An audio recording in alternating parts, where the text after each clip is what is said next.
Sveiki, aš Vaiva iš Vagos leidyklos, o mano rankose yra naujausia Vagos leidyklos knyga, kuri nustebins jūs jau savo pavadinimu.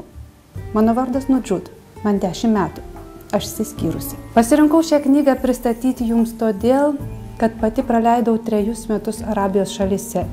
Puikiai pažįstu sudėtingą moterų padėtį. Taip yra ne visur, tai būdinga daugiau Arabijos kaimeliams, kur tokia savoka kaip moterų teisės dar nežinoma.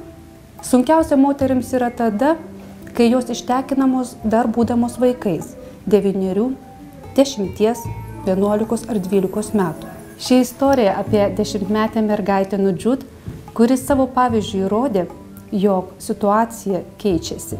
Ji pasiekė tokioje, atrodo, griežtoje šalyje kaip Jemenas pirmą kartą istorijoje skyrybas. Tiesą pasakius, jai teko gerokai pakovoti už save ir savo teisę į vaikystę. Šios knygos istoriją įamžino įžymi prancūzų žurnalistė Delfina Minui. Ją išgarsino jos reportažai Irane ir Irake ir už juos ji pelnė Alberto Londro premiją. Na, o Nudžud istorija irgi neliko nepastebėta.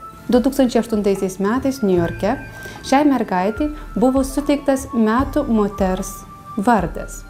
Atrodo truputį keistoka, 10 metų mergaitė ir jau įvertinta tokia premija. Bet aš tikiu, kad savo kova, būtent už savo teisės ir visų kitų moterų patekusiai į tokią pat situaciją teisės, ji nusipelnė šio apdovanojimo. Tikiu, kad ši knyga ir jūsų nepaliks abejingais.